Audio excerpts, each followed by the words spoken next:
بسم الله الرحمن الرحيم سبح اسم ربك الأعلى الذي خلق فسوى والذي قدر فهدى والذي أخرج المرعى فجعله غثاء أحوى سنقرئك فلا تنسى إلا ما شاء الله إنه يعلم الجهر وما يخفى ونيسرك لليسرى فذكر إن نفعت الذكرى سيذكر من يخشى ويتجنبها الأشقى الذي يصلى النار الكبرى ثم لا يموت فيها ولا يحيا قد أفلح من تزكى وذكر اسم ربه فصلى بل تؤثرون الحياة الدنيا والآخرة خير وأبقى إن هذا لفي الصحف الأولى صحف إبراهيم وموسى.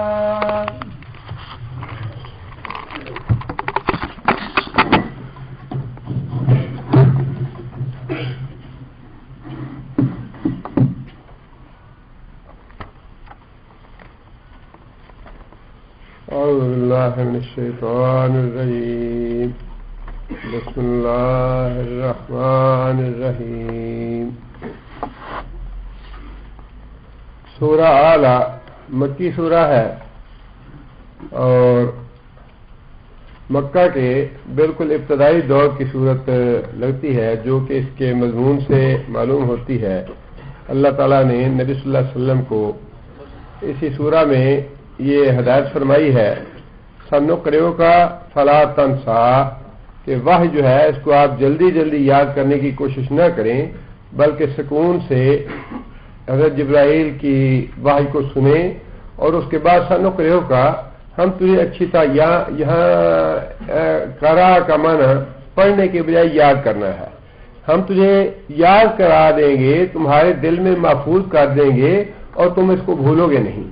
ابتدا میں جب وحی نازل ہونی شروع ہوئی تو رسول اکرم صلی اللہ علیہ وسلم جلدی جلدی اس کو یاد کرنے کی کوشش کرتے کہیں میں بعد میں بھول نہ جاؤں. اس کے بارے میں اللہ تعالیٰ نے یہ حکم دی، جس کا مطلب یہ ہے کہ اس سورہ کا مضمون یہ بتاتا ہے کہ یہ بالکل ابتدائی دور کی سورہ ہے. اس کی فضیلت یہ ہے، مفسرین نے لکھا ہے کہ نبی صلی اللہ علیہ وسلم کو یہ سورہ بڑی پسند تھی اور روزانہ کم از کم 2 مرتبہ پڑھنا تو نبی صلی اللہ علیہ وسلم سے ثابت ہے. ایک تو نماز وتر کی پہلی رکعت میں، نماز وتر کی پہلی رکعت میں نبی صلی اللہ علیہ وسلم سورہ اعلیٰ، دوسری رکعت میں سورہ کافرون اور تیسری میں قل هو اللہ احد یہ پڑھا کرتے تھے. اور دوسری حدیث میں یہ بات ہے کہ سونے سے پہلے نبی صلی اللہ علیہ وسلم مسبحات تلاوت فرمایا کرتے تھے. مسبحات کون سی صورتیں ہیں؟ سورہ بنی اسرائیل، سورہ بنی اسرائیل، سورہ زمر، سورہ حدید ہے، سورہ صف ہے، جمعہ ہے، سورہ تعاون ہے. اور سورہ ماشاء اللہ، ٹھیک ہے. 7 صورتیں ہیں جنہیں مسبحات کہا جاتا ہے، اور مسبحات اس لیے کہا جاتا ہے کہ وہ صابہ جس لفظ کا مادہ ہے اس سے شروع ہوتی ہیں. سبح یسبح سبحان اللہ، یہ 3 حروف ہیں جن سے یہ سورہ شروع ہوتی ہے، اس کو وہ مسبحات میں شامل ہے. اور مسبحات کی فضیلت میں یہ بات ہے کہ رسول اکرم صلی اللہ علیہ وسلم ساری کی ساری مسبحات 7 صورتیں سونے سے پہلے تلاوت فرمایا کرتے تھے، جن میں سے یہ سورہ اعلیٰ بھی ہے، اور مسبحات میں سے سب سے چھوٹی یہی ہے۔ دوسری فضیلت مسبحات کی کیا ہے؟ ہاں ماشاء اللہ، مسبحات میں سے ایک آیت ایسی ہے جس کا ثواب 1000 آیات کے برابر ہے، اور وہ آیت مخفی رکھی گئی ہے، بتائی نہیں گئی، اور ممکن ہے کہ وہ آیت جو ہے سورہ اعلیٰ میں ہی ہو، ممکن ہے وہ آیت جو ہے سورہ، جس طرح لیلۃ القدر جو ہے اس کی فضیلت بہت زیادہ ہے، 82 سال کی عبادت کے برابر یا اس سے بھی زیادہ، لیکن اس رات کو تعین نہیں کیا گیا، اس کا بتائی نہیں گئی، مخفی رکھا گیا ہے تاکہ لوگ اس کی طلب میں یا اس اجر و ثواب کو حاصل کرنے کے لیے تھوڑی محنت اور مشقت بھی کریں۔ اسی طرح مسبحات میں سے اس آیت کا تعین یا اس کا علم نہیں دیا گیا، لیکن یہ بتا دیا کہ مسبحات میں سے ایک آیت ایسی ہے جس کا ثواب یا جس کی فضیلت 1000 آیات کے برابر ہے۔ اب عین ممکن ہے کہ اس سورہ کی ہو وہ آیت، ایک تو نبی صلی اللہ علیہ وسلم کا روزانہ پڑھنا اس کو وتر میں، اور پھر سونے سے پہلے اس کا پڑھنا، اس سے اس کی فضیلت ثابت ہوتی ہے کہ کوشش کرنی چاہیے یہ سورہ یاد ہو سکے۔ دوسری فضیلت یہ ہے وہ ہفتہ وار کی ہے، نبی صلی اللہ علیہ وسلم جمعے کی نماز میں پہلی رکعت میں سورہ اعلیٰ اور دوسری رکعت میں سورہ غاشیہ تلاوت فرماتے تھے، اور پھر سال کے بعد عیدین آتی تو عیدین میں بھی پہلی رکعت میں سورہ اعلیٰ اور دوسری میں سورہ غاشیہ تلاوت فرماتے تھے، جس سے معلوم یہ ہوتا ہے کہ یہ دونوں صورتیں ساتھ ساتھ ہیں، متصل ہیں، اور دونوں صورتیں نبی صلی اللہ علیہ وسلم کو بڑی پسند تھیں، اور نبی صلی اللہ علیہ وسلم وہ صورتیں جو نبی صلی اللہ علیہ وسلم کثرت کے ساتھ تلاوت فرماتے ہیں نمازوں میں، صحابہ کرام انہیں سن کے ہی یاد کر لیا کرتے تھے۔ اور ترجمہ پڑھنے کا سب سے بڑا فائدہ یہی ہے کہ ترجمہ پڑھنے سے یا سمجھنے سے آیتیں ذہن نشین ہو جاتی ہیں، ذہن میں بیٹھ جانی چاہیے۔ اگر ذہن نشین نہ ہوں یا ذہن میں نہ بیٹھیں، اگر تھوڑی سی کوشش کرے، اس میں آگے اللہ تعالیٰ نے نبی صلی اللہ علیہ وسلم کو مخاطب کر کے یہ بات شاہ فرمائی کہ یہ قرآن ہم تمہیں یاد کراتے ہیں، یہ تمہارا کمال نہیں ہے۔ قرآن کو یاد کرنا یا کرانا یہ اللہ تعالیٰ کی طرف سے ہے۔ اب آپ کیا سمجھتے ہیں کہ 8 10 سال بچوں کا یہ کمال ہے کہ وہ قرآن یاد کر لیتے ہیں؟ یہ تو معجزہ ہے، اور معجزہ چونکہ انبیاء کے ساتھ ہے لہذا عام آدمیوں کے لیے کرامت ہے، یہ نہیں ان کی تکریم ہے، ان کی عزت افزائی ہے کہ اللہ تعالیٰ ان کو یاد، لیکن اللہ نے یہ صاف فرمایا ہے کہ یہ ہم تجھے یاد کرائیں گے۔ محمد صلی اللہ علیہ وسلم کو بھی اللہ ہی یاد کراتے ہیں، تو عام آدمیوں کا تو معاملہ ہی بالکل دوسرا ہے۔ اس کا مطلب یہ ہے ایک آیت بھی جو آدمی یاد کرتا ہے وہ اللہ کی توفیق سے، اللہ کی نصرت سے، اللہ کی مدد سے یاد کرتا ہے۔ اپنے آپ کوئی انسان یہ یاد نہیں کر سکتا، اللہ ہی یاد کراتے ہیں، لہذا کسی آیت کا، کسی سورہ کا یاد ہو جانا اللہ کا بڑا فضل اور اللہ کا بڑا انعام ہے۔ کوشش کریں کہ سورہ اعلیٰ جو ہے یہ یاد ہو، اور روزانہ وتر میں اسی سورہ کی تلاوت کی جائے پہلی رکعت میں۔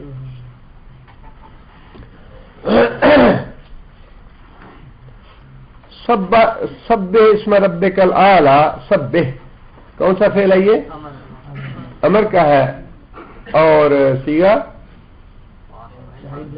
واحد کا ہے۔ سبح مخاطب کون ہے؟ نبی صلی اللہ علیہ وسلم، حکم ساری امت کے لیے ہے۔ سبح تسبیح کر، پاکی بیان کر، عبادت کر۔ سبح کا معنی عبادت کرنا بھی ہے، اور تیز تیز چلنا، دوڑنا، ہوا میں تیرنا، پانی میں تیرنا تیزی کے ساتھ، یہ دونوں معنی ہیں اس کے۔ بعض نے اس اعتبار سے اللہ تعالیٰ کو سبحان کہا ہے کہ چونکہ کائنات میں جو چیزیں اللہ تعالیٰ نے بنائی ہیں، سیارے ہیں، ستارے ہیں، سورج ہیں، چاند ہیں، یہ اپنے اپنے محور میں یا اپنے اپنے راستے میں بڑی تیزی کے ساتھ گھوم رہے ہیں، اور ان کو کنٹرول کرنے والی ذات اللہ تعالیٰ کی ہے. اللہ کے حکم سے بڑے وہ پابندی کے ساتھ، بڑے نرم کے ساتھ تیز تیز چلنے والے ہیں، ان کو چلانے والی ذات اللہ ہے، لہذا اللہ سبحان ہے. لیکن دوسرا جو سیدھا سیدھا معنی ہے وہ ہے عبادت کرنا. سب عبادت کر، پاکی بیان کر، تقدیس کر، تسبیح کر. کس کی؟ رب کل اعلی، اپنے رب کی جو اونچائیوں والا ہے، جو بلندیوں والا ہے. بلندیوں والے اپنے رب کے نام کی تسبیح کر، پاکی بیان کر. اس سے یہ مسئلہ بھی واضح ہو جاتا ہے کہ اللہ کی ذات جو ہے وہ اتنی اونچی ہے اس سے اونچی کوئی ذات نہیں. مقام اور مرتبے کے اعتبار سے بھی، اپنی فضیلت کے اعتبار سے بھی اللہ تعالیٰ کی ذات اللہ الذی خلق السماوات والارض وما بینہما فی ستۃ ایام ثم استوی علی العرش. اور عرش جو ہے اللہ تعالیٰ کا وہ ایسی جگہ ہے جہاں پہ کسی انسان کی، کسی فرشتے کی، کسی جن کی رسائی نہیں ہے. سدرۃ المنتہا، اسے منتہا کیا کہا ہی اس لیے گیا ہے کہ انسانوں کی، فرشتوں کی آخری حد علم کی یا پہنچنے کی وہ سدرۃ المنتہا ہے.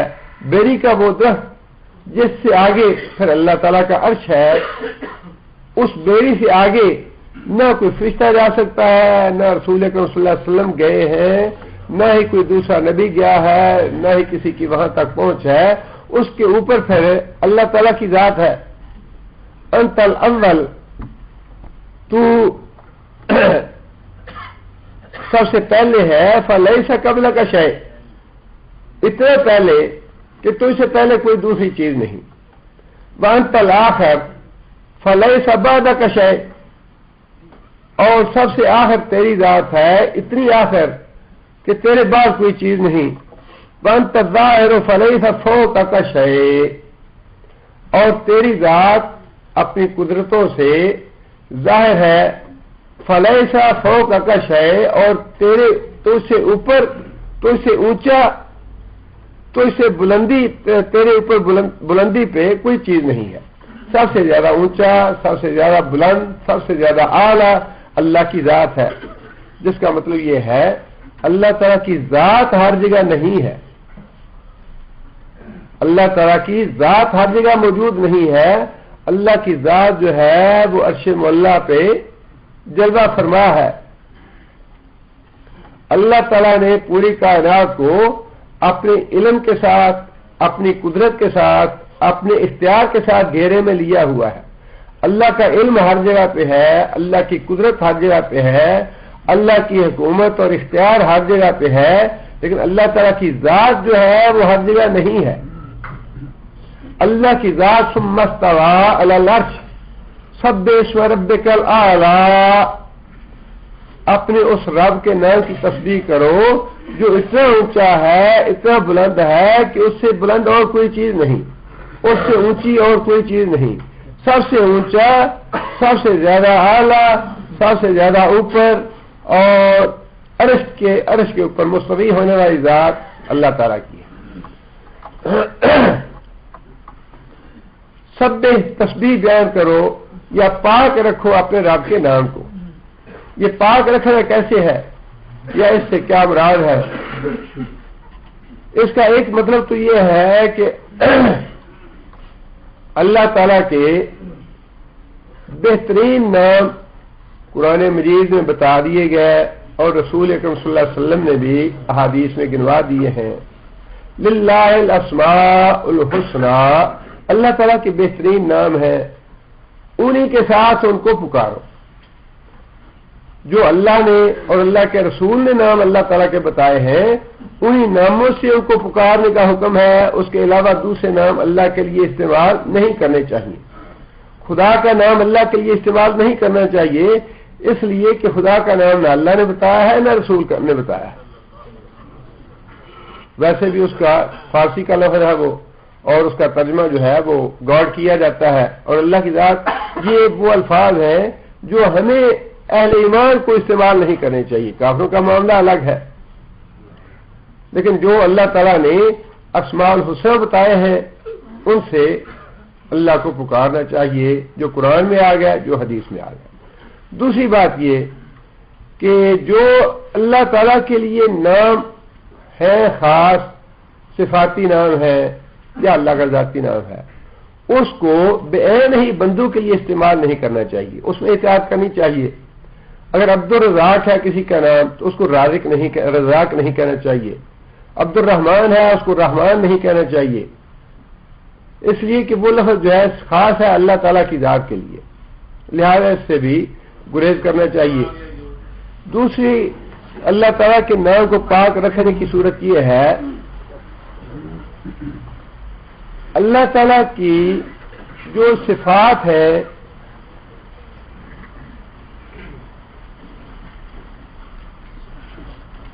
ان صفات سے انسانوں کو نہ بلایا جائے، وہ صفات انسانوں کے لیے استعمال نہ کیجیے.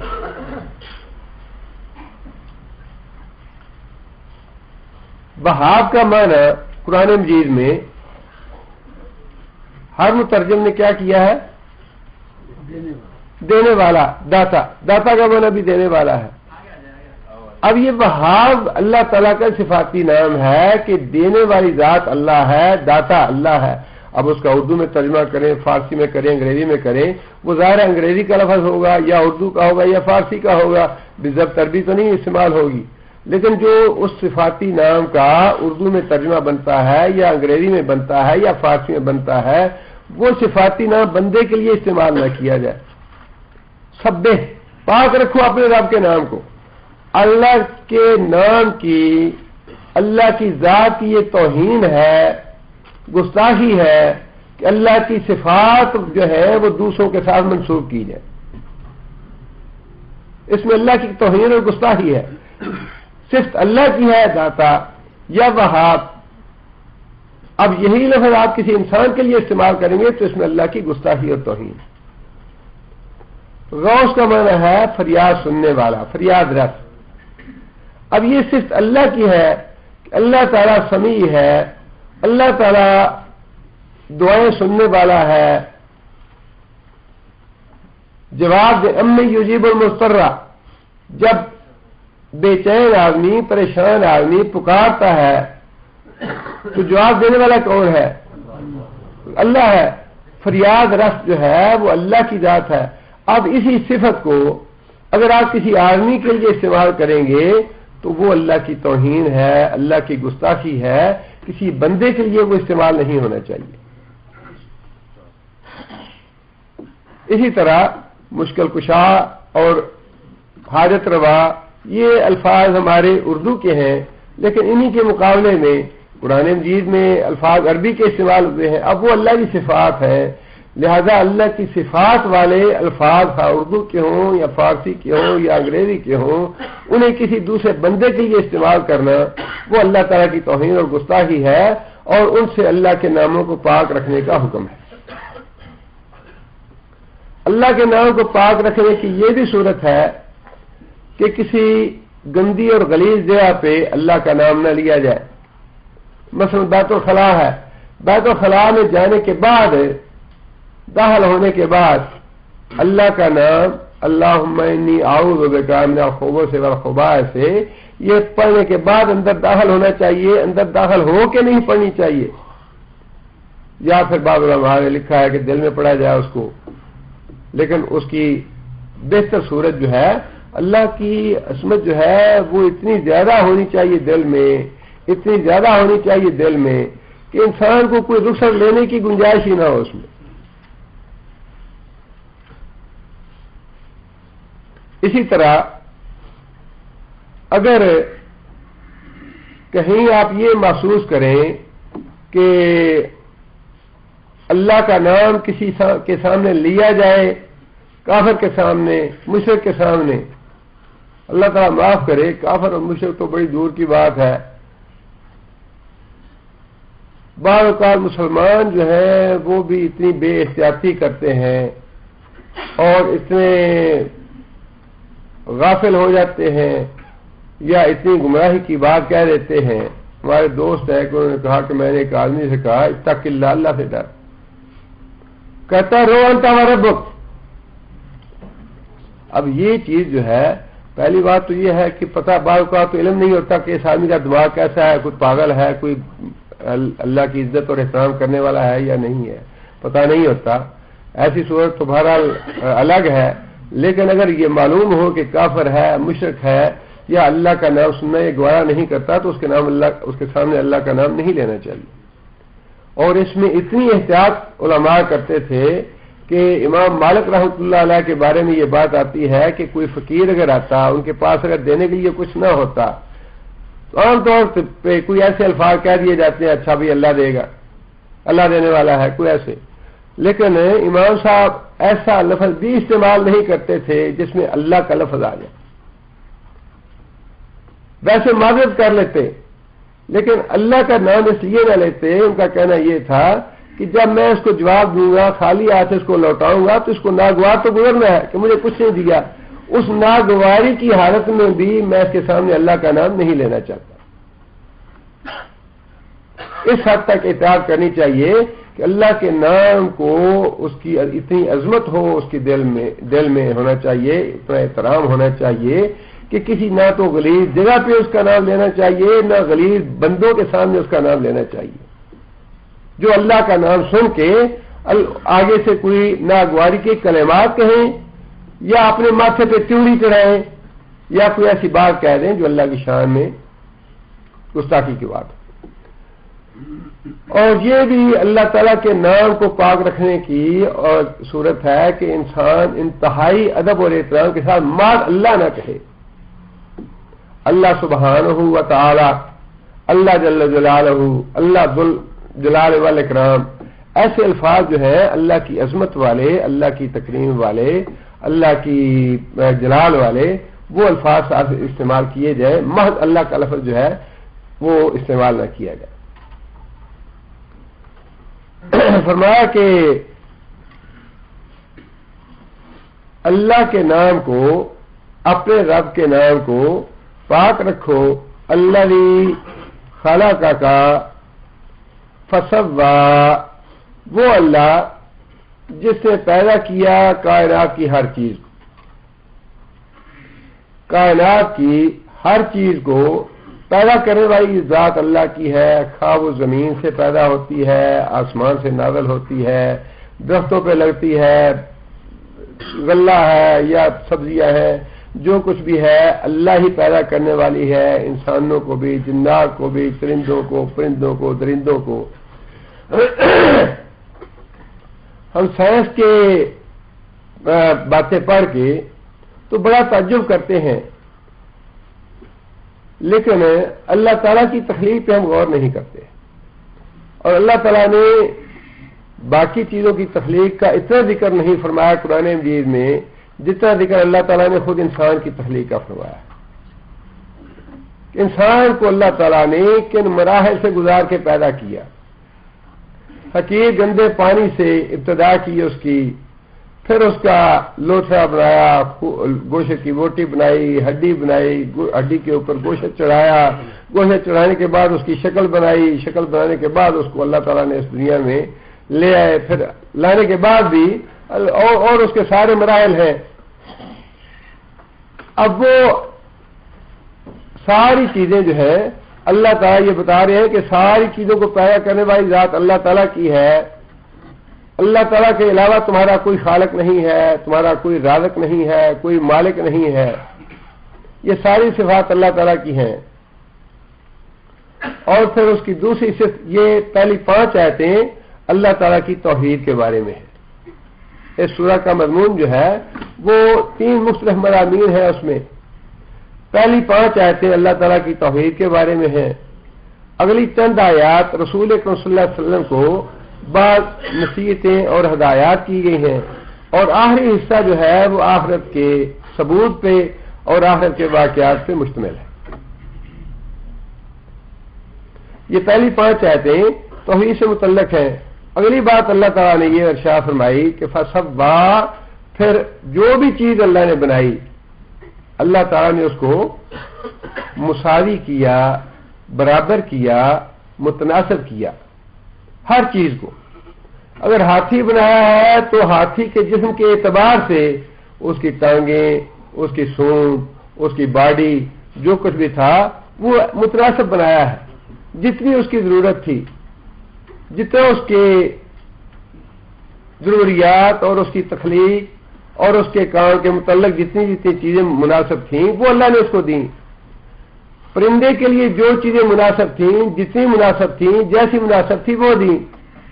مچھلی کو جو چیزیں مطلوب تھیں، جیسی مطلوب تھیں وہ اس کو دیں.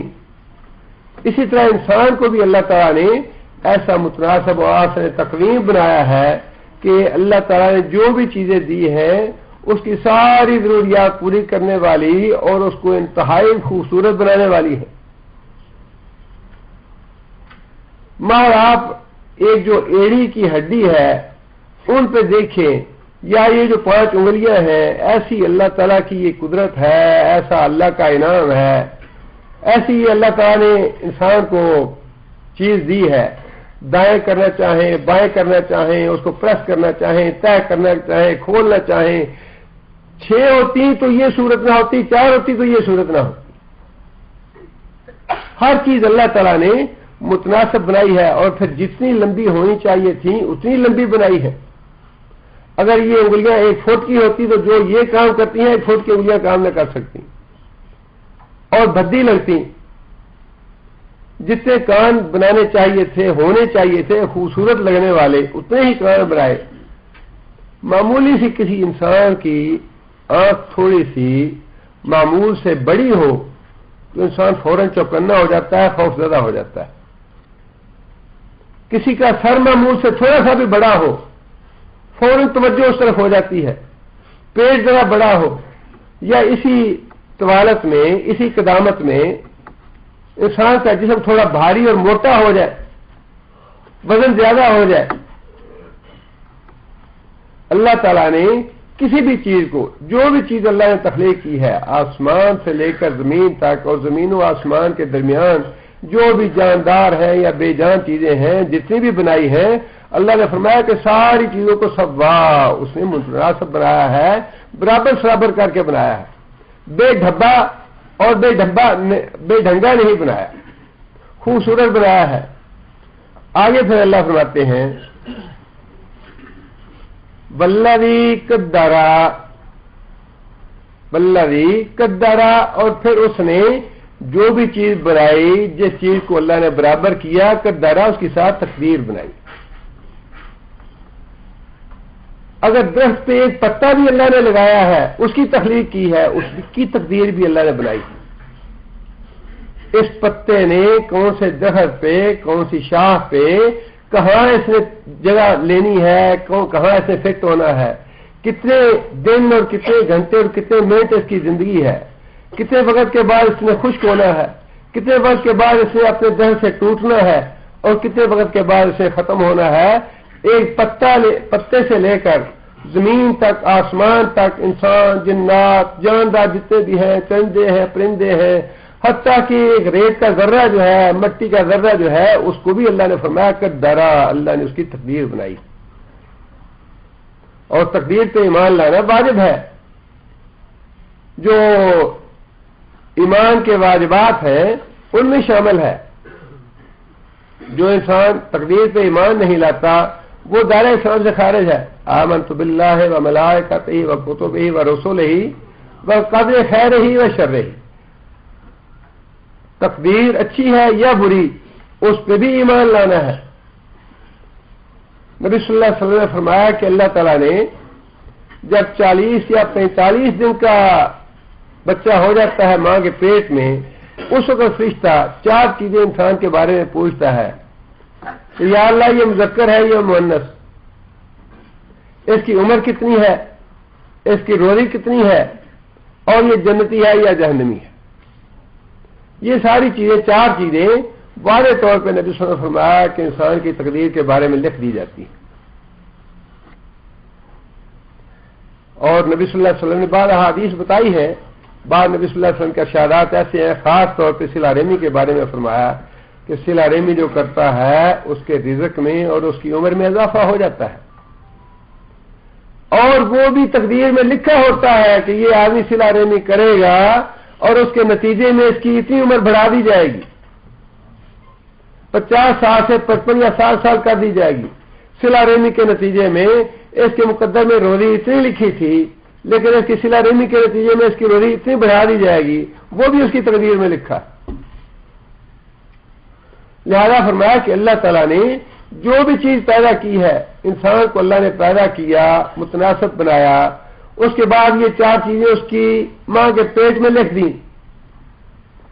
جب پھر وہ اس دنیا میں آتا ہے تب بھی اس نے کتنے گھونٹ دودھ پینا ہے، کتنے لقمے منہ میں ڈالنے ہیں، کتنا پانی اس نے پینا ہے، کتنے سانس اس نے لینے ہیں، اس کے ماں باپ نے کیا فوت ہونا ہے یا اس نے پہلے فوت ہونا ہے، یا اس نے کیا تعلیم لینی ہے، کیا تربیت کرنی ہے، کیا کام کرنا ہے، کیا ڈیوٹی دینی ہے، کیا اس نے نیک عمل کرنے ہیں، کیا برائیاں کرنی ہیں، جو بھی اس کے کرنے والے کام ہیں اللہ فی کتاب مبین، اللہ فرماتے ہیں کتاب مبین میں لوح محفوظ میں ہر چیز ہمارے پاس لکھی ہوئی موجود۔ لیکن اس سے یہ غلط فہمی پھر نہیں ہونی چاہیے کہ چونکہ پہلے لکھا ہوا ہے لہذا عمل کرنے کا کیا فائدہ، یہ چیز ہم اس لیے عقل مند نہیں ہے، صحابہ کرام کو بھی یہ خیال آتے تھے۔ آج ہم تقدیر پہ اعتراف کر کے سمجھتے ہیں ہم تو بڑے عقل مند ہیں، پہلے لوگ شاید اتنے عقل مند نہیں تھے جتنے ہم ہیں۔ یہ ساری باتیں بڑی معمول کی ہیں، عام سی باتیں ہیں۔ پہلی بات تو یہ ہے کہ اللہ کے رسول نے فرمایا کہ بعض باتیں ایسی ہیں جن کے بارے میں غور و فکر نہ کرو، سوچو نہ۔ مومن کا کام یہ ہے جہاں اس کو استاد کر دیا جائے اس سے آگے نہ بڑھے، جہاں اس کو رکنے کا حکم ہے وہاں رکے۔ ما آتاکم الرسول فخذوہ، جتنی بات اللہ کا رسول دیتا ہے اس کو لے لو، جہاں اللہ کا رسول چلنے کا حکم دے وہاں چلو، جہاں رکنے کا حکم دے وہاں رک جاؤ، یہی ہے اطیعوا اللہ و اطیعوا الرسول۔ انسان کی فکر، انسان کی سوچ، انسان کا قول، انسان کا فعل، اس کا ایک ایک عمل وہ اللہ اور اللہ کے رسول کی اطاعت میں اسی طرح ہے کہ جہاں اس کو سوچنے کا حکم دیا جائے وہاں سوچے، جہاں سوچنے سے روکا جائے وہاں رک جائے۔ فرمایا اللہ کے بارے میں مت سوچو۔ شیطان انسان کے پاس آتا ہے اور وہ کہتا ہے کہ اچھا تمہیں تو فلاں نے پیدا کیا، اللہ نے پیدا کیا، اللہ کو کس نے پیدا کیا فلاں۔ یہ شیطان انسان کو گمراہ کرتا ہے، شیطان انسان کو اللہ اللہ کے رسول کی اطاعت سے نکالنا چاہتا ہے، لہذا اس کے بارے میں تو غور و فکر نہ کرو، یہ سوال تمہیں گمراہ کر دینا۔ یہی معاملہ تقدیر کا ہے۔ لیکن جب صحابہ کرام نے نبی صلی اللہ علیہ وسلم سے یہ بات پوچھی تو نبی صلی اللہ علیہ وسلم نے اس کا جواب یہ ارشاد فرمایا کہ جنت اور جہنم لکھے ہونے کا مطلب یہ ہے کہ جس آدمی کی تقدیر میں جہنم لکھی ہے اس آدمی کے لیے جنت والے اعمال کرنے بڑے مشکل ہو جاتے ہیں۔ جنت والے اعمال کرنے اس کو بڑے مشکل لگتے ہیں۔ نماز پڑھنی ہے تو بڑی آسان، لیکن بڑی مشکل ہے جی، ساری رات جاگتے رہے، تھکے ہوئے ہیں، ڈیوٹی کرنی ہے، فلاں کام ہے، فلاں کام ہے، بڑی مصروفیت ہے، بڑا کام ہے۔ لیکن جس آدمی کو اللہ نے جس کی مقدر میں جنت جس کے نصیب میں لکھی ہے اس کو تو آرام نہیں آتا، وہ تو گھڑی کی طرف دیکھتا رہتا ہے، اذان ہو تو نہیں گئی، اذان کب ہونے والی ہے، جماعت کھڑی نہ ہو جائے، مسجد میں جانا ہے، نماز سے پہلے جا کے سنتیں پڑھنی ہے، وضو کرنا ہے، اتنا ٹائم لگتا ہے مسجد تک جانے میں، 15 منٹ پہلے مسجد میں جانا چاہیے۔ اس کو تو ہر وقت دڑکا لگا رہتا ہے، رات کے وقت تو اس کی چارپائی جو ہے وہ کانٹوں سے بن جاتی ہے، صبح کے وقت نیند نہیں آتی، اٹھ اٹھ کے گھڑی دیکھتا رہتا ہے۔ اس کے لیے نماز آسان ہے۔ انہا لکبیرۃ الا علی الخاشعین، جو لوگ اللہ سے ڈرنے والے ہیں، جن کو اللہ کے عذاب کا، اللہ کی پکڑ کا ڈر ہے، ان کو تو نیند نہیں آتی، ان کے لیے نماز بڑی آسان ہے۔ لیکن جو لوگ جن کے نصیب میں جہنم لکھی ہے ان کو چھوٹی چھوٹی بات بڑی مشکل لگتی ہے۔ ہاں جی، روزے تو اس زمانے میں تھے جب لوگوں کے پاس کھانے پینے کے لیے کچھ نہیں تھا، غریبوں کے لیے تھے روزے، امیروں کے لیے روزے نہیں ہیں۔ یہ چیزیں جو ہیں یہ ظاہر ہے اس آدمی کے لیے ہے جس کی قسمت میں وہ لکھا ہے، اللہ تعالیٰ محفوظ رکھے۔ لیکن اس کا مطلب یہ بھی نہیں ہے انسان کو اس بارے میں اپنا ذہن جو ہے وہ مطمئن رکھنا چاہیے کہ تقدیر لکھ کے اللہ تعالیٰ نے کسی پہ کوئی زیادتی نہیں کی، اس لیے کہ تقدیر کا لکھنا جو ہے وہ در حقیقت اللہ تعالیٰ کے کامل علم کی دلیل ہے. انسانوں کو کسی غلط عمل پہ مجبور کرنا نہیں ہے اس کا معنی. اور یہ بالکل ایسے ہے جیسے کوئی استاد سال بھر بچوں کو پڑھاتا رہے اور پڑھانے کے بعد سال کے آخر میں امتحان سے پہلے اندازہ لگائے کہ میری کلاس کے 20 بچوں میں سے یہ 5 فیل ہوں گے، یہ 15 پاس ہو جائیں گے. امتحان ہونے کے بعد وہ 15 بچے پاس ہو جائیں، وہ 5 فیل ہو جائیں، تو اس میں استاد کی غلطی ہے. وہ 5 اس لیے فیل ہوئے کہ استاد نے لکھ دیا تھا. یہ تو اس استاد کی فراست ہے یا اس کا تجربہ ہے کہ اس نے دیکھا کہ یہ 5 بچے تو سارا سال وقت ضائع کرتے رہے، نالائق ہیں، پڑھتے نہیں ہیں، یہ محنت نہیں کرتے، لہذا اسے لکھنے میں کوئی دقت پیش نہیں آتی استاد کو کہ یہ ہیں نالائق بچے، یہ فیل ہوں گے. لیکن اس کے یہ لکھنے سے تو وہ نالائق نہیں بنے، وہ فیل اس لیے نہیں ہوئے کہ استاد نے لکھ دیا تھا. اسی طرح اللہ تعالیٰ کا لکھنا کسی کو مجبور نہیں کرتا. یہ تو اللہ تعالیٰ کے علم کی بے حد و حساب علم ہے اللہ کا کہ ہم میں سے اپنی مخلوق کے بارے میں ہر ایک کے بارے میں جانتا ہے کون کیا کرے گا. لیکن اللہ کا جاننا، اللہ کا لکھنا کسی کو اچھے یا نیک عمل پہ مجبور نہیں کرتا. اور اس کی آگے بھی اللہ تعالیٰ نے اللہ نے یہی بات ارشاد فرمائی ہے، تقدیر بھی لکھی اللہ تعالیٰ نے ہر چیز کی، جو بھی اللہ نے چیز بنائی، آسمان کی تقدیر بھی لکھی، زمین کی تقدیر بھی لکھی، سورج کی تقدیر بھی لکھی، چاند کی، ستاروں کی، پہاڑوں کی، درختوں کی، سمندر کی، پانی کی، ہوا کی، جتنی بھی چیزیں اللہ نے پیدا کی ان سب کی اللہ نے تقدیر لکھی. اور اس کے بعد فرمایا کہ فہدا، اور پھر ان کی رہنمائی فرمائی، ان کو ہدایت دی. اب ایک ہدایت تو وہ ہے جو جنوں اور انسانوں کے علاوہ ہے، اور وہ ہدایت انسانوں کے لیے بھی ہے. ہدایت کی 2 قسمیں ہیں، یا رہنمائی کی 2 قسمیں ہیں. ایک ہے اضطراری، جس ہدایت کے تابع، جس ہدایت کے سبب، جس ہدایت کی وجہ سے ہر چیز اپنی اپنی ڈیوٹی دینے پہ مجبور ہے. سورج اپنی ڈیوٹی دینے پہ مجبور ہے، چاند اپنی ڈیوٹی دینے پہ مجبور ہے، لیکن یہ ڈیوٹی بتائی کس نے، لگائی کس نے؟ اللہ نے لگائی ہے. ہمارے دل کو دھڑکنے کی ڈیوٹی کس نے لگائی ہے؟ اللہ نے لگائی ہے. گردوں کو کام کرنے کا، پھیپھڑوں کو کام کرنے کا، آنکھوں کو دیکھنے کا، کانوں کو سننے کا، ہاتھوں کو کام کرنے کا، پاؤں کو چلنے کا، یہ ہدایت کس؟ یہ ہم نے نہیں دی. بچہ جب پیدا ہوتا ہے تو بچے کو دودھ پلانا کون سکھاتا ہے؟ یہ ہدایت اضطراری ہے، تکوینی ہے، اللہ کا قانون ہے کہ اللہ تعالیٰ نے ایک قانون بنا دیا کہ درخت جو ہے وہ چھوٹا ہی کوپل اگے گی، پھر وہ بڑا پودا ہوگا، پھر تنا بنے گا، شاخیں بنے گی، پھل لگے گا. اس طرح یہ درخت جو ہے وہ بنتا ہے، پھر اس کی جب وقت ختم ہو جاتا ہے وہ ختم ہو جاتا ہے. لیکن وہ جو جتنے بھی ڈیوٹی وہ سارے انجام دیتا ہے، جو پھل اس کو آتے ہیں یا جو پھول اس کو لگتے ہیں، یہ ساری ہدایت اور رہنمائی دینے والی ذات کون سی ہے؟ وہ رہنمائی کرنے والی ذات اللہ کی ہے.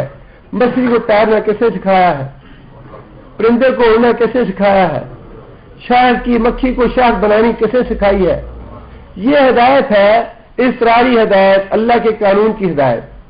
ایک ہدایت ہے اختیاری جو صرف انسانوں اور جنوں کے لیے. وہ جو اضطراری ہدایت ہے وہ انسانوں کے لیے بھی ہے.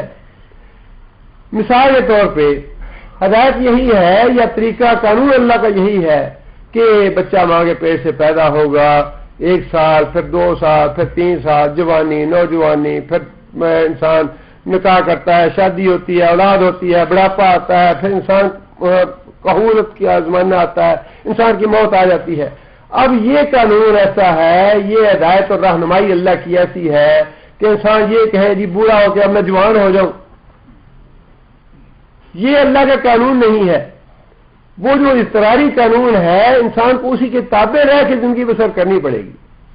جو اضطراری رہنمائی ہے، اضطراری ہدایت ہے، وہ تو انسان کے لیے بھی ہے، جنات کے لیے بھی ہے، جانوروں کے لیے بھی ہے، پرندوں کے لیے ہے، درندوں کے لیے ہے، جمادات کے لیے ہے، نباتات کے لیے ہے، ہر چیز کے لیے یہ رہنمائی ہے اللہ کی کہ اس نے کیسے اگنا ہے، کس طرح پھل پھول لانے ہیں، کس طرح فائدہ دینا ہے، کس طرح نقصان دینا ہے، جو بھی چیزیں ہیں سب کی اللہ رہنمائی کرتے ہیں.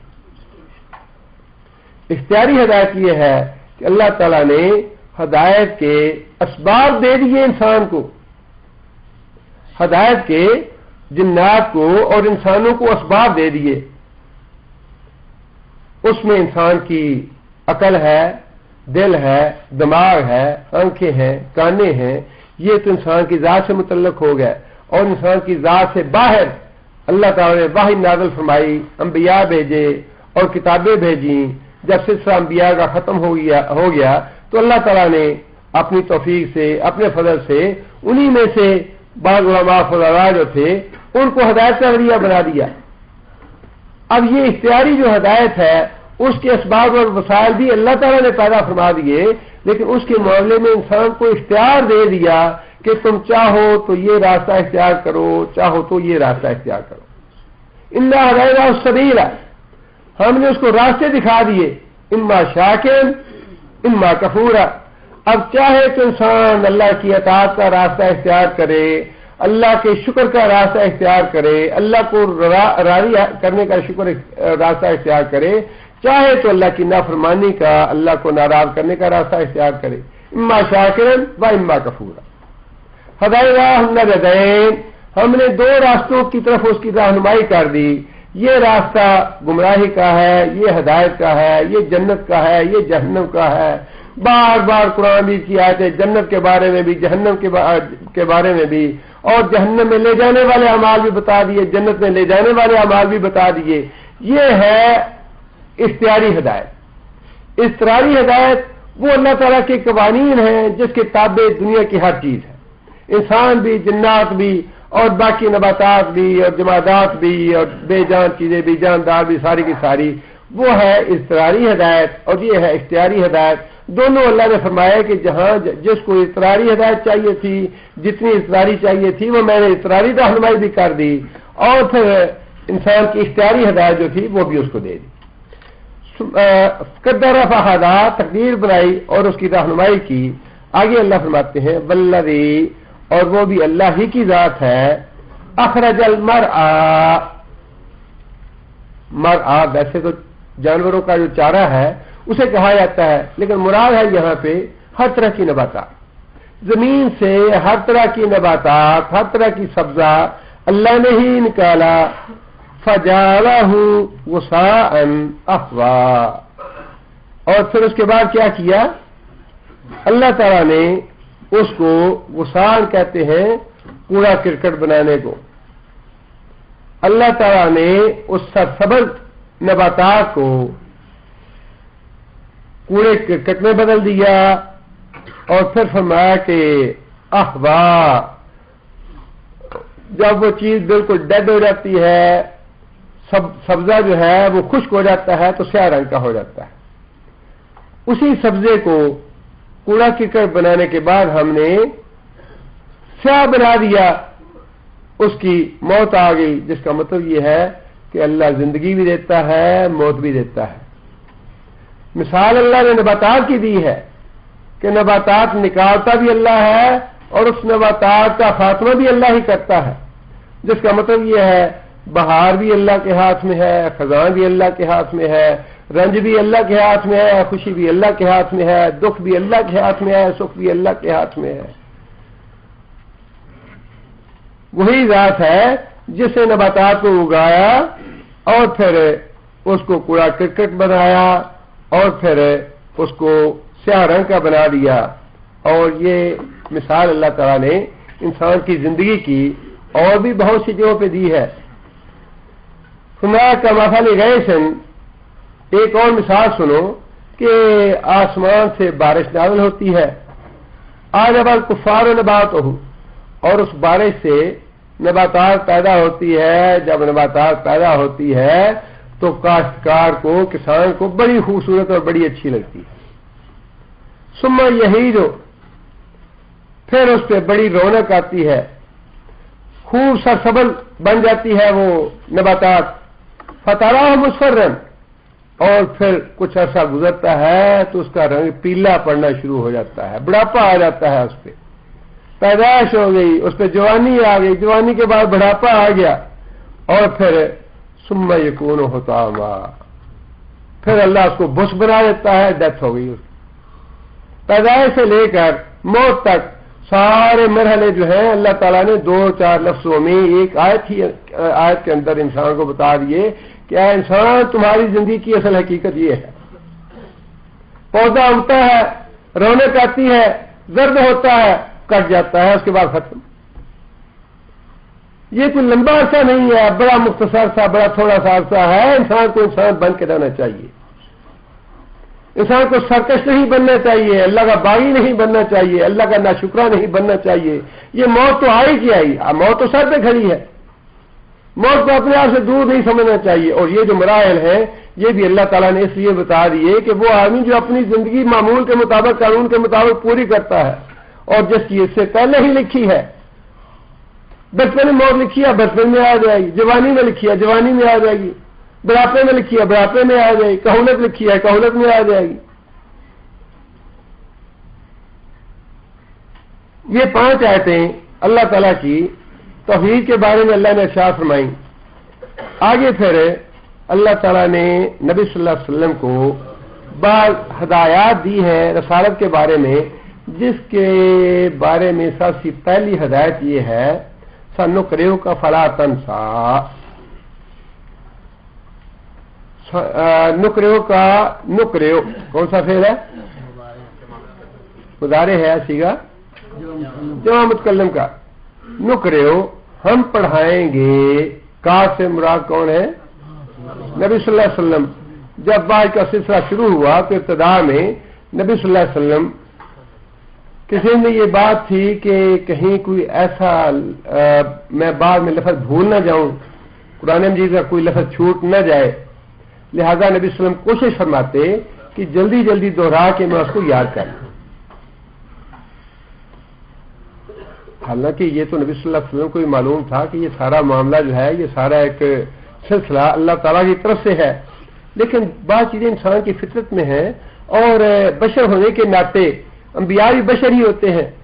خوشی اور غم اور دکھ اور تکلیف, سونا جانا, کھانا پینا, بشریت کے تقاضے جو ہیں وہ تو انبیاء میں ہوتے ہیں.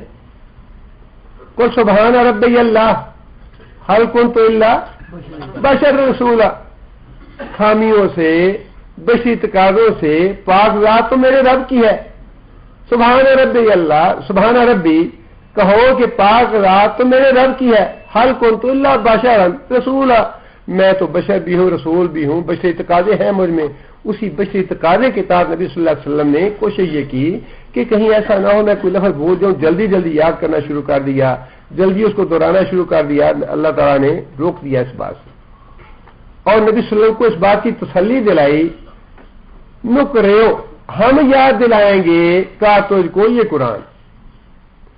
اگر اور پھر اللہ تعالیٰ نے یہ بھی اللہ تعالیٰ کا قرآن چونکہ اللہ کا معجزہ ہے اور اللہ تعالیٰ نے اس کو محفوظ کرنے کا ذمہ لیا ہے. جب نبی صلی اللہ علیہ وسلم کو یہودیوں نے جادو کیا اس دوران بھی خود رسول اللہ صلی اللہ علیہ وسلم یہ فرماتے ہیں کہ بعض چیزوں کے بارے میں مجھے واقعی شبہ ہو جاتا تھا جادو کے اثر کی وجہ سے.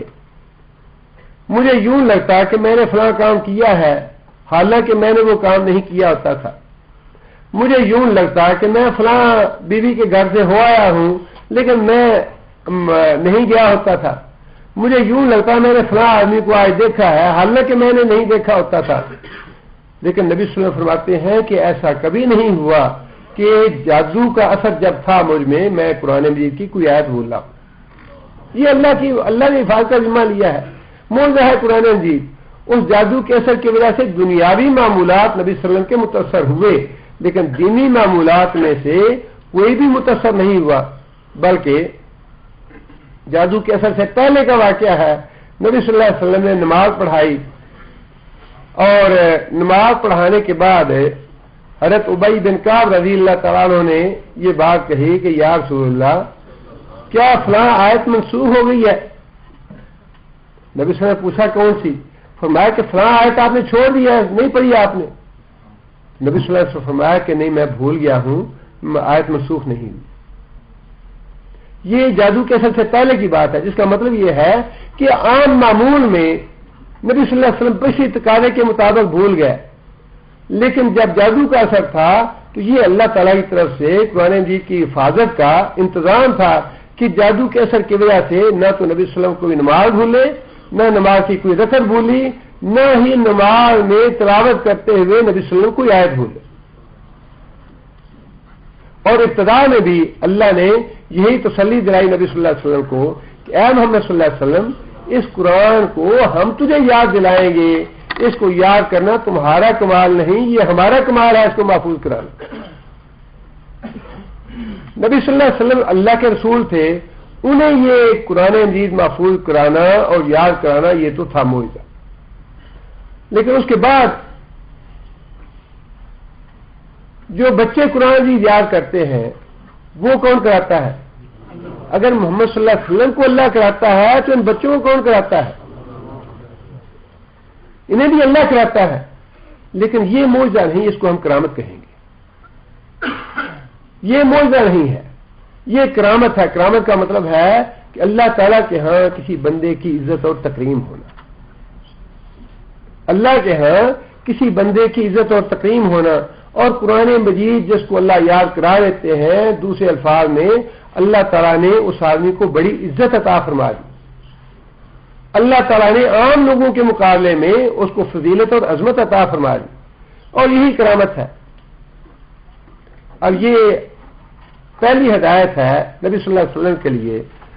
اگلی ہدایات بیان کرنے سے پہلے پچھلے درس کے ایک سوال کا جواب میں دینا چاہوں گا۔ اصل میں اس سوال کا تعلق جو ہے وہ ہے عقیدہ توحید کے ساتھ، اور توحید کی آیات کے ساتھ ہی یہ جو نبی صلی اللہ علیہ وسلم کو دی گئی ہدایت ہے، اس میں بھی معجزے اور کرامت کے حوالے سے اس سوال کے جواب میں چونکہ میں بتانا چاہتا ہوں، اس لیے توحید کی آیتوں کے ساتھ ایک آیت میں نے وہ بھی تلاوت کر لی ہے۔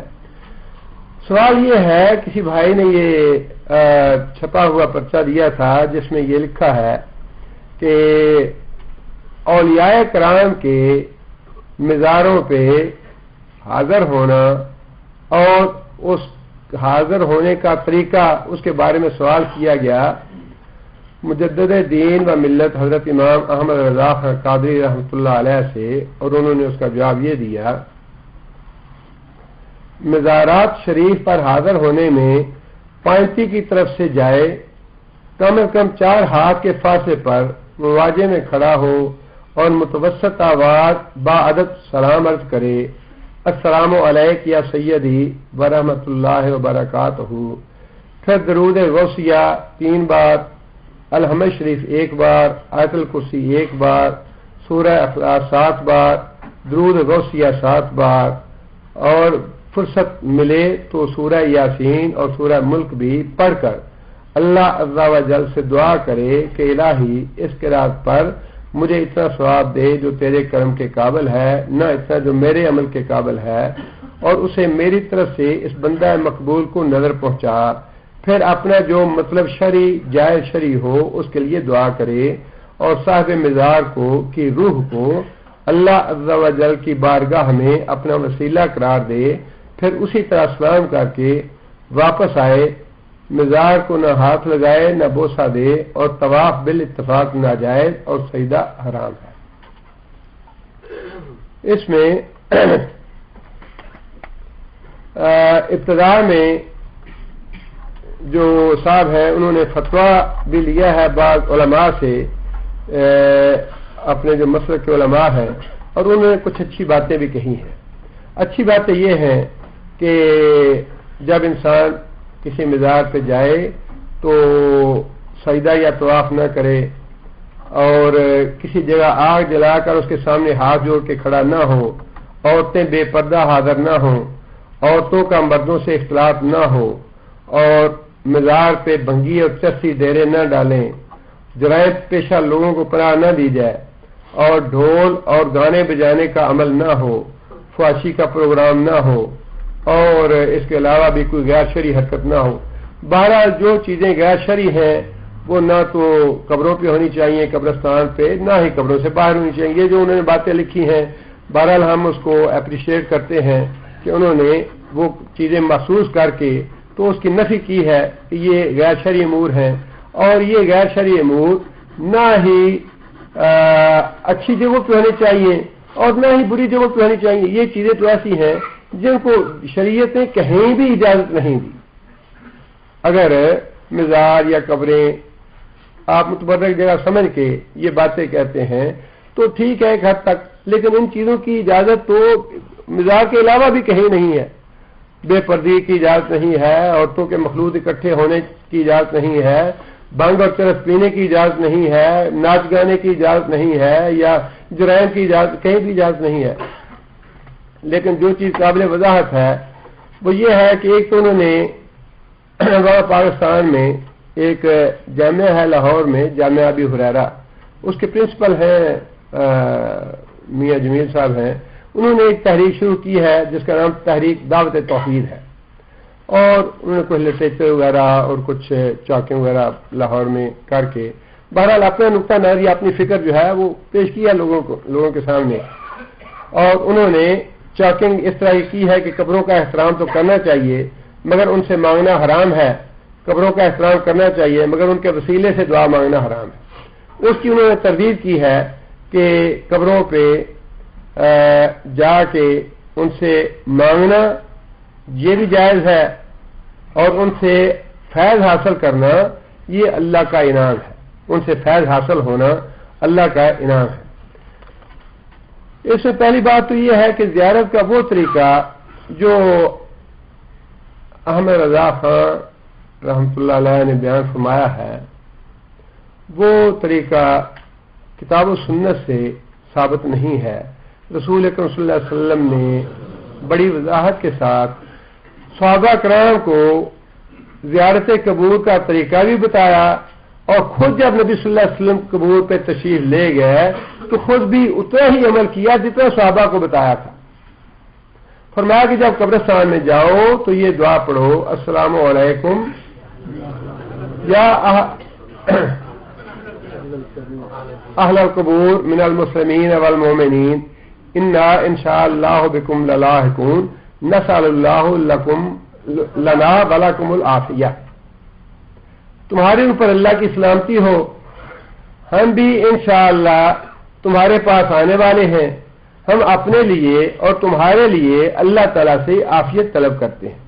کتنے اچھے اور کتنے پاکیزہ الفاظ ہیں رسول اکرم صلی اللہ علیہ وسلم کے۔ علماء نے لکھا ہے کہ سب سے اچھی بات، سب سے اچھی چیز جو انسان اللہ سے طلب کر سکتا ہے وہ عافیت ہے۔ عافیت میں ہر طرح کی خیر و عافیت ہے، ہر طرح کی خیر اور بھلائی، دنیا کی بھی، دین کی بھی، صحت کی بھی، گھر کی بھی، بیوی کی، بچوں کی، مال کی، ہر چیز کی عافیت شامل ہے۔ فرائض بہترین چیز جو انسان اللہ سے طلب کر سکتا ہے وہ عافیت ہے، اور وہی چیز انسان وہاں جا کے اللہ سے طلب کرتا ہے، اللہم انا نسأل اللہ لنا ولکم العافیہ، کہ ہم اللہ سے اپنے لیے بھی اور تمہارے لیے بھی عافیت طلب کرتے ہیں۔ اب جو طریقہ احمد رضا خان رحمۃ اللہ علیہ نے لکھا ہے وہ طریقہ کتاب و سنت سے کہیں بھی ثابت نہیں ہے، لہذا اس کو غیر مسنون بھی کہہ سکتے ہیں اور بدعت بھی کہہ سکتے ہیں۔ جو چیز نبی صلی اللہ علیہ وسلم سے ثابت نہیں ہے اور جس کو اجر و ثواب کی نیت سے کیا جائے اور نبی صلی اللہ علیہ وسلم کی سنت سے ثابت نہ ہو، اسی کے بارے میں فرمایا کہ یہ ہوا رد، وہ چیز مردود ہے اللہ کے ہاں، اس کے ہاں اللہ کے اجر و ثواب نہیں۔ اب دوسری بات یہ ہے کہ اولیاء سے فیض حاصل ہوتا ہے یا نہیں ہوتا، یہ ایک بہت الجھا ہوا مسئلہ ہے۔ الجھا ہوا مسئلہ اس لیے میں کہہ رہا ہوں، ویسے تو واضح ہے، ویسے مسئلہ واضح ہے، الجھن اس میں تھوڑی سی یہ پڑتی ہے کہ زندہ انسانوں سے بعض معاملات میں فیض یا فائدہ ایک ہی بات ہے، فیض یا فائدہ زندہ انسانوں سے، نیک انسانوں سے واقعی ملتا ہے، اگر ایک انسان مستجاب الدعوات ہے اللہ کے ہاں واقعی بات بندے ایسے، جیسے میں نے گزارش کی کہ کرامت جو ہے اسی چیز کا نام ہے کہ اللہ تعالیٰ کسی بندے کی عزت کرتے ہیں اور اس کی دعا قبول کر لیتے ہیں، اس کو قرآن مجید یاد کروا دیتے ہیں، کوئی ایسا کام کروا دیتے ہیں اس سے جو عام آدمی نہیں کر سکتا، عام آدمی کے بس کی بات نہیں ہوتی ہے، وہی کرامت ہے۔ اور اگر وہ پیغمبر کے ہاتھ سے ہو تو وہ معجزہ ہے، اگر عام انسان کے ہاتھ سے ہو تو وہ کرامت ہے۔ اب ایسے متقی پرہیزگار اللہ کے ولی لوگ فی الواقع ہم اعتراف کرتے ہیں کہ ہوتے ہیں جن کی دعا اللہ تعالیٰ سنتے ہیں، لیکن اس کا مالک اللہ ہے، اللہ مالک ہے اس دعا کا، جب چاہے سنے اور اگر چاہے تو رد بھی کر دے۔ ایسا دنیا میں کوئی انسان نہیں ہے جس کی ساری دعائیں اللہ قبول کرے، ایسی دعائیں تو اللہ نبی صلی اللہ علیہ وسلم کی اللہ نے قبول نہیں کی، اس طرح کی ساری دعائیں تو اللہ تعالیٰ نے نبی صلی اللہ علیہ وسلم کی قبول نہیں کی۔ فرمایا لودت تو میری تمنا ہے، میری دعا ہے ان اقتل فی سبیل اللہ ثم احیا ثم اقتل ثم احیا ثم اقتل ثم احیا، اللہ کی راہ میں جان دوں پھر زندہ کیا جاؤں، پھر جان دوں پھر زندہ کیا جاؤں، پھر شہید ہوں پھر زندہ کیا جاؤں، اللہ نے نہیں قبول۔ اور اسی طرح فرمایا کہ میں نے 3 دعائیں اللہ سے کی تھیں، اللہ نے میری 2 دعائیں قبول کی ہیں، ایک دعا قبول نہیں فرمائی۔ اب ساری دعائیں تو اللہ تعالیٰ قبول کرنے کے پابند ہیں، وہ اللہ کیسا ہوا جو پابند ہو جائے؟ اللہ تو اپنی مرضی کا آپ مالک ہے، اللہ تو خالق ہے، راضی ہے، جس کی چاہے رد کرے جس کی چاہے سنے۔ لیکن پھر بھی اس بات کا بہرحال اعتراف کرنا چاہیے کہ اللہ تعالیٰ جس طرح میں نے پچھلے درس میں حدیث بیان کی تھی کہ ایک انسان اللہ تعالیٰ کی بندگی اور عبادت کرتے ہوئے نوافل ادا کرتے کرتے اللہ کے اتنا قریب پہنچ جاتا ہے کہ اللہ اس کے ہاتھ بن جاتے ہیں، پاؤں بن جاتے ہیں، آنکھیں بن جاتے ہیں، اللہ تعالیٰ اس کے کان بن جاتے ہیں۔ اس کا مطلب یہی ہے کہ اور پھر اسی حدیث میں یہ ہے جب انسان مانگتا ہے تو میں اس کو دیتا، جو بات حدیث سے ثابت ہے وہ مانیں گے، یہ بات بالکل صحیح ہے۔ زندہ انسانوں سے جا کے دعا کرانا ثابت ہے اور کرنی چاہیے، اور اس طرح کا فائدہ حاصل کرنے میں کوئی امر مانے نہیں۔ اور یہ فائدہ اس طرح کا بھی ہو سکتا ہے کہ ایک نیک آدمی ہے، کوئی آپ کا کام اڑا ہوا ہے، کام نہیں ہو رہا ہے، ایک آدمی باہر سے آیا، یا رسول اللہ ابو جہل میرا کرنا نہیں دے رہا، میرے پیسے دینے نہیں دے رہے۔ اب نبی صلی اللہ علیہ وسلم اسے اللہ کا دشمن تھا پکا، اسے لے کے ساتھ چلے گیا ابو جہل کے پاس، دوبارہ کھڑکایا، ابو جہل آیا باہر، نبی صلی اللہ علیہ وسلم نے پوچھا کہ اس کے پیسے دینے ہیں؟ کہنے لگا ہاں دینے ہیں۔ نبی صلی اللہ علیہ وسلم فرمایا کہ 2 دیتے کیوں نہیں؟ وہ جا کے خاموشی کے اندر گیا، جا کے لا جو کچھ دینا تھا دے دیا اس کو۔ اب یہ بھی ایک فائدہ ہے، ایک نیک آدمی ہے، متقی آدمی ہے، آپ کو محسوس ہو کہ اس کا ہر آدمی شرما یا کرتا ہے، کوئی آدمی آپ پہ ظلم کر رہا ہے، زیادتی کر رہا ہے، آپ جا کے اس سے کہیں گے حضرت صاحب آپ میری یہ تکلیف ہے، پھر آدمی مجھے تنگ کر رہا ہے، مجھ پہ ظلم کر رہا ہے، آپ میرے ساتھ چلیں اور اسے ظلم سے بات کریں، یہ بھی ایک فائدے کی صورت ہے، ہم مانتے ہیں یہ بھی ممکن ہے۔ یا پھر ایک انسان تنگ دست ہے، اسے مالی تعاون کی ضرورت ہے، کوئی نیک آدمی ہے، خدا ترس آدمی ہے، رحم دل آدمی ہے، آپ مصیبت میں پھنسے ہوئے ہیں، آپ اس کے پاس جاتے ہیں جی مجھے اتنے پیسوں کی ضرورت ہے، میری یہ بیماری آ گئی، مقدمہ آ گیا، یہ تکلیف آ گئی مجھے اب یہ جو فائدہ ہے یہ بھی فیض ہے، یہ بھی مانتے ہیں۔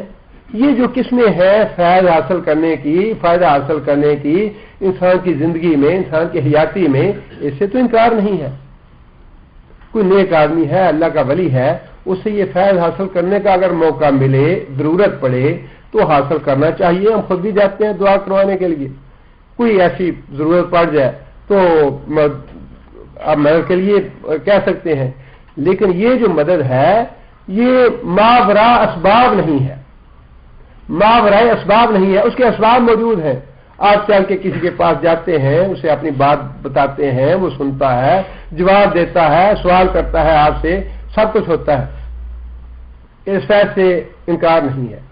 تو اب سوال باقی رہ جاتا ہے کہ قبروں پہ جا کے فیض حاصل کرنا، قبروں سے جا کے فائدہ حاصل کرنا، یہ جائز ہے یا نہیں، یہ ممکن ہے یا نہیں۔ اب اس کی بھی آگے 2 صورتیں ہیں۔ ایک صورت تو یہ ہے کہ ہم 5 منٹ کے لیے یہ مان لیتے ہیں کہ اس طرح کا فیض بھی جائز ہے، 5 منٹ کے لیے یہ مان لیتے ہیں کہ یہ بھی جائز ہے.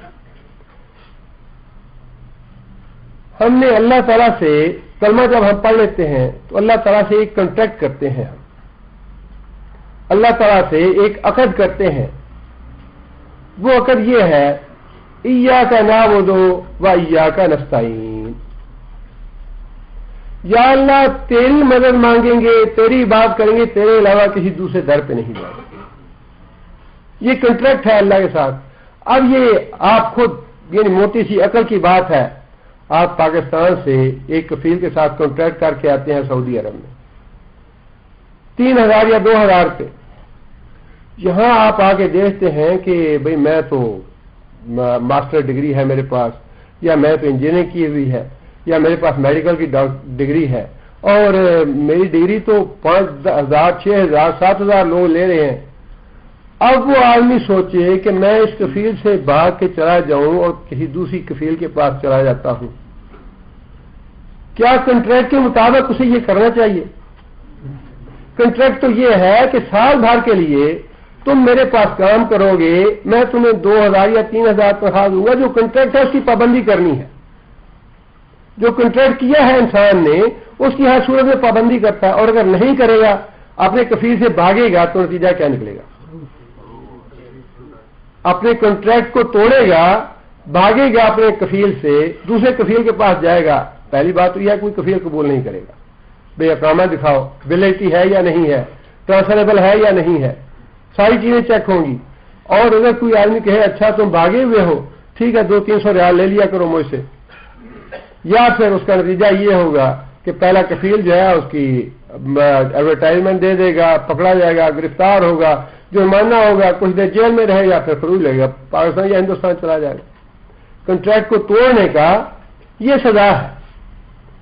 دنیا کے معاملے میں ہم یہ بات پوری طرح سمجھتے ہیں کہ جو کنٹریکٹ ہم نے کر لیا کفیل کے ساتھ وہ ہم نے ہر صورت میں پورا کرنا ہے. اسے بھاگیں گے تو اس کی کڑی سزا ہے، فائدے کی بجائے الٹا ہم نقصان میں پڑ جائیں گے. اب پہلی بات تو یہ ہم نے دیکھنی ہے کہ اللہ تعالیٰ سے ہمارا کوئی کنٹریکٹ ہے یا نہیں. اللہ تعالیٰ روزانہ کنٹریکٹ کی کاپی ہمیں روزانہ 30-40 مرتبہ پڑھاتے ہیں. یہ کم از کم 30-40 یہ تمہاری ٹرمز کنڈیشن ہے میرے ساتھ. ہم نہ تو تیرے علاوہ کسی کی نظر نیاز دیں گے، نہ کسی کے طواف کریں گے، نہ اعتکاف کریں گے، نہ چڑھاوا چڑھائیں گے، نہ کسی مزار پہ حاضری دیں گے. ایاک نعبد کنٹریکٹ ہے یا اللہ تیرے کے ساتھ کہ تیرے دربار کے علاوہ، تیری مسجد کے علاوہ، تیرے حرم کے علاوہ کسی دوسرے کفیل کے پاس بھاگ کے نہیں جائیں گے. وَنَسْتَعِينُ ایاک نستعین، اور جب مدد مانگیں گے تو یا اللہ تو اس سے ہی مانگیں گے. کوئی دے سکتا ہے یا نہیں دے سکتا اس کا سوال نہیں ہے ابھی، ٹھیک ہے مانتے ہیں دے سکتا ہے، لیکن کنٹریکٹ کا ہمارا کیا کہتا ہے؟ ہماری کنٹریکٹ کی ٹرمز کنڈیشن کیا کہتی ہیں؟ وہ یہ کہتی ہیں کہ یا اللہ ہم جائیں گے ہی نہیں کہیں بھی. ٹھیک ہے مانتے ہیں وہ دے سکتا ہے، لیکن اللہ کے ساتھ ہمارا معاہدہ یہ ہے ایاک نعبد و ایاک نستعین، یا اللہ ہم کسی دوسرے سے مانگیں گے نہیں، نہ مزار پہ جائیں گے، نہ خانقاہ پہ جائیں گے، نہ قبر پہ جائیں گے. اللہ تعالیٰ کی شان میں گستاخی ہے ایسی بات کرنی، لیکن بات سمجھانے کے لیے عبد القادر جیلانی اچھا کنٹریکٹ ہمیں دے سکتا ہے، لیکن اللہ کے ساتھ جو ہو چکا ہے یا اللہ اس کو نہیں چھوڑنا ہم نے. اگر عبد القادر جیلانی یا داتا والا جو ہے وہ دے سکتا ہے، اچھا دیتے ہیں تو دیتے رہیں، ہم دینے کے باوجود ان کے پاس نہیں جائیں گے، اس لیے کہ ہمارا کنٹریکٹ جو ہے وہ طے ہے. فَاعْبُدْ رَبَّكَ حَتَّىٰ يَأْتِيَكَ الْيَقِينُ، کہ اپنے رب کی بندگی کرو، اپنے رب کی عبادت کرو، اپنے رب سے مدد مانگو اس وقت تک جب تک تمہیں موت نہیں آتی. موت تک کا کنٹریکٹ ہے اس میں ہمارا. اب اس کی صورت ایک ہے، اگر آپ نے اس کفیل کو چھوڑ کے کسی اور کفیل کے پاس جانا ہے تو اس کنٹریکٹ کو ختم کریں، مرتد ہو جائیں کہ بھائی یا اللہ تیرا کنٹریکٹ مجھے تو پسند نہیں ہے، مجھے کنٹریکٹ پسند ہے 11 والے کا، مجھے کنٹریکٹ پسند ہے علی حجویری کا، مجھے کنٹریکٹ پسند ہے خواجہ نواز کا یا بندہ نواز کا یا غریب نواز کا کنٹریکٹ مجھے زیادہ پسند ہے. آپ پہلے کنٹریکٹ کو توڑ دیں، کفر اور شرک کی حالت میں واپس چلے جائیں، اور نیا کنٹریکٹ جائے کر لیں، عبد القادر جیلانی سے کریں یا داتا دربار سے کریں یا امام بری سے کریں، کسی بھی سے کریں، لیکن اس کنٹریکٹ کو توڑیں گے تو پھر اللہ نے فرمایا کہ سیدھے جہنم میں جاؤ گے. جو کنٹریکٹ مجھ سے کیا ہے وہ نہیں توڑنا.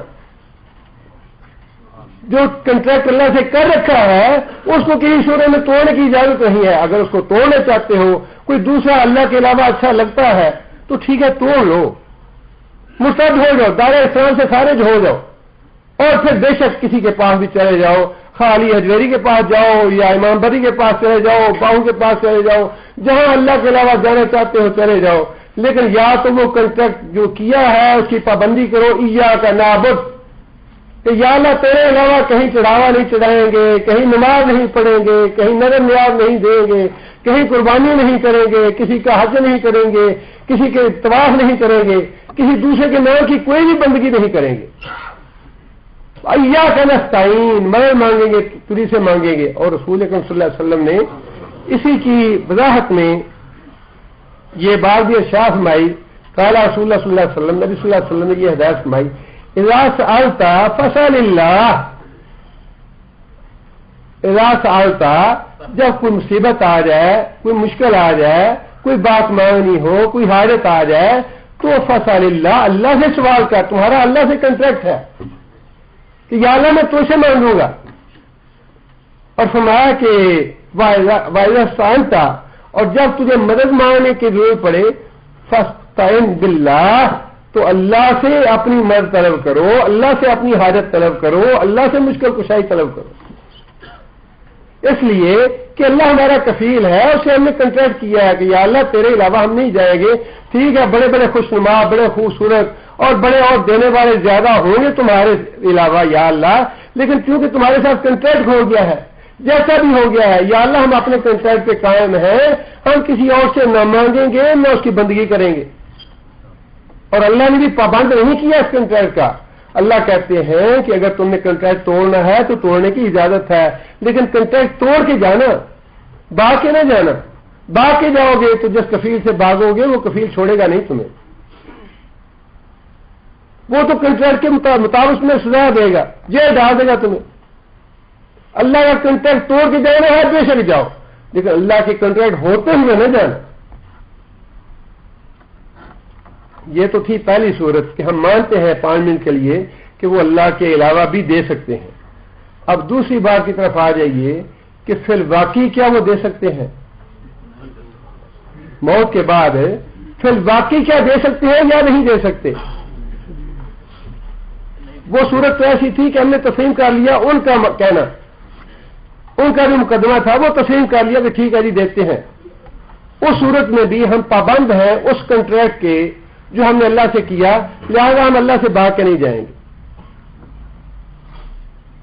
ہم اس کنٹریکٹ میں موت تک انشاءاللہ قائم رہیں گے کہ عبادت بھی اللہ ہی کرنی ہے، مانگنا بھی اللہ سے، اللہ سے وعدہ کر لیا.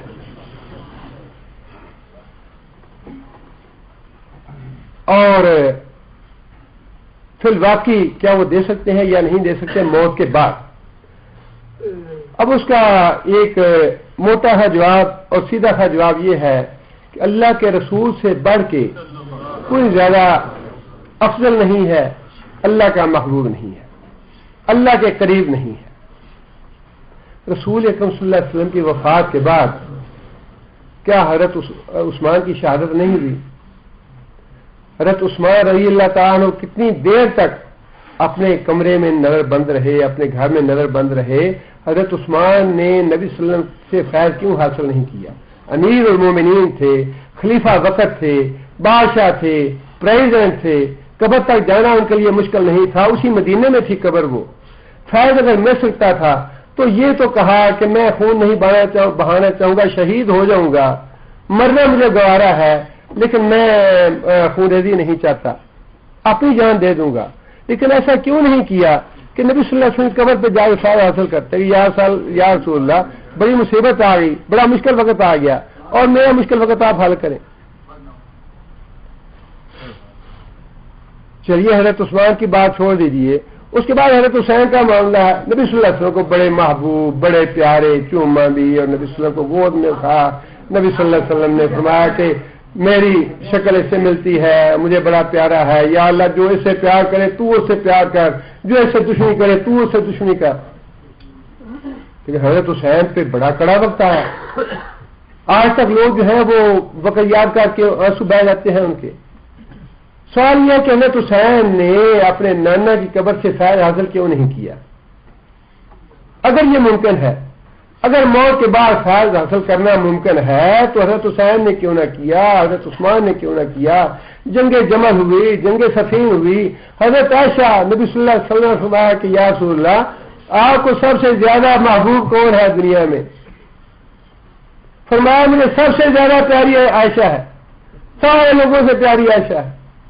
عائشہ پہ اتنا طرح وقت آیا کہ خود میدان جنگ میں چلی گئیں اور ساری عمر پھر اس پہ افسوس اور ندامت کرتی رہیں، لیکن قبر پہ جا کے فیض کیوں نہیں حاصل کیا؟ اور پھر پہلی بات تو ہم یہ کہتے ہیں کہ اگر اتنا ہی تمہارا دعویٰ ہے تو فیض دینے میں بھی یعنی کتنے انسان جہالت کی باتیں ہیں، کیا اس پہ ڈسکس کرنا وقت ضائع کرنے والی باتیں ہیں یہ. بھئی اگر تم نے کسی کو داتا بنانا ہے تو ابو بکر صدیق کو بناؤ. علی اجویری 14 صدیوں بعد تم بنا رہے ہو ایک عام آدمی کو، امتی کو بنانا ہے تو اس کو بناؤ جو خلیفہ تھا، جس کی تعریف و توصیف نبی صلی اللہ علیہ وسلم نے بھی کی، جو نبی صلی اللہ علیہ وسلم کا سسر تھا. ابو بکر تو اس کو تو کہتے ہو کہ ابو بکر صدیق بات امیر المومنین، اور دادا کہتے ہو علی اجویری کا جو 1000 سال بعد پیدا ہوئے. اور اللہ کے رسول تو فرماتے ہیں خیر القرون قرنی کہ میرے زمانے کے لوگ جو ہیں وہ سب سے افضل ہے. تمہیں اگر کوئی داتا کرنے والا ملا بھی تو 1000 سال بعد ملا. ابو بکر کو کہتے کم از کم صاحب کا اتفاق تو ہو جاتا اس پہ.